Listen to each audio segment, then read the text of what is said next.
Hello and welcome to another Hand Drink Solo wine info video where we review curious wines for curious minds. And today's curious wine is not just an intellectual firecracker, but it's absolutely delicious as well. And that is the Scions of Sinai Skin-Macerated White Blend. Also, shock and horror of horrors, this happens to be the very last vintage that winemaker Bernard Bradell will be making of this wine for some time. Not because nobody wants to buy it, but rather because so many people want to buy it that actually to make this wine properly at the quantities that are demanded, it would start to interfere with the quality of the rest of the Scions of Sinai range, which really would be bad for everybody. This little conundrum that Bernard Bradell was facing got me thinking about how most of us wine lovers really have absolutely no idea about the often nightmarish, complex logistics that go into making a wine taste delicious. So before we even get to taste how delicious it is in the glass, I'm going to take us through one or two of the little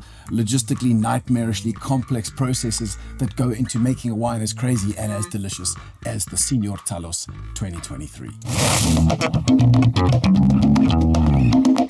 The first logistical complexity lies in the fact that this wine is made up of roughly 50% Grenache Blanc and roughly 50% Chenin Blanc. And in order to make it so delicious, you have to co-ferment the two. In order to get the beautiful features that this wine possesses, you need to let there be a little bit of blending and melding within the fermentation process, not just afterwards before bottling. The trouble is that Chenin Blanc and Grenache Blanc don't always ripen at the same time, which is a problem unless you have some sort of giant modern cooling facility whereby you can keep one patch of grapes fresh while you wait for the other. The second complexity is the fact that the Senor Tallos is a skin-macerated wine, which means that winemaker Bernard Bradell has to watch pH like a hawk. This is because when you have skins fermenting in a wine, there's potassium involved, and potassium can make pH go up because it makes tartaric acid precipitate out of the fermentation.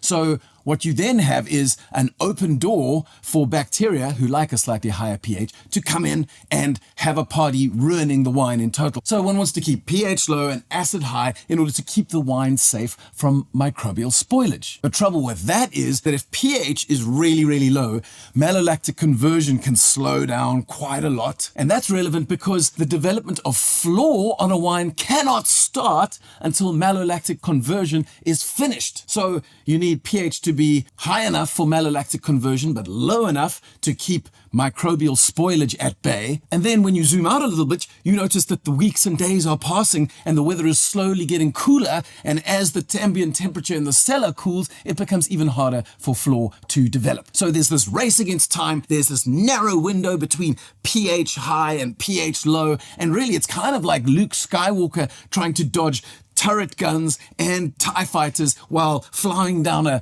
narrow corridor to get that 1 in a million shot. Now, Bernard Bradell is really one of South Africa's most diligent, intelligent, progressive and hard-working winemakers. So if he says that this is just a little too much work to keep doing, then he's probably right. So unless Bernard Bradell does install some fancy giant cooling system or doubles the capacity of a cellar, we're unlikely to see more Senor Tallos coming out anytime soon. And if it does, it will probably be in very small quantities, which is why you should drink it while you can. And you might say, Han, I don't even know what it tastes like. Well, let's get into the glass and then we can find out. So it's probably worth noting that when I serve a skin contact wine, I seldom chill it. I most often will put it in the fridge for maybe 20 minutes just to take the edge off. But mostly it's kind of close to coolish room temperature. So let's give it a sniff.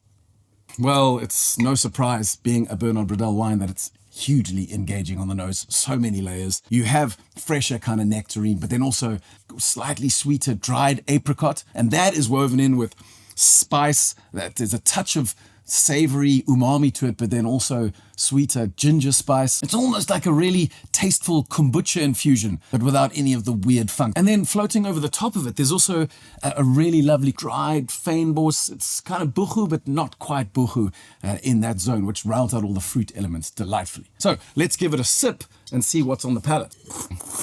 Well, that nectarine stone fruit does come through, but the big highlight for me is this gorgeous, almost like Seville bright, fresh citrus orange fruit thing going on. It feels as if you're rolling amongst the orchards on the hills of Tuscany. But then as that fruit begins to fade, and this is super vivid. There's this most amazing herbal honeybush / iced rooibos tea. It's just insane how the citrus and the herbal tea work together to produce an enormously complex wine that evolves citrus up front and then herbal tea emerging on the tail. It's incredible. Now, those of you who are perhaps new to skin macerated wine probably didn't notice any of that at all because you were just so taken aback by the tannins where you go, why does it feel like I've been chewing on a tea bag? And the answer is because in a skin macerated wine, you leach all those polyphenols out of the skins and into the wine the same way you would with a red wine. But the glory of this wine is that because it's so dynamic, because you've got the citrus, you've got the herbal tea, you've even got some really nice kind of musky, sweet candy notes with a touch of orange sherbet perhaps,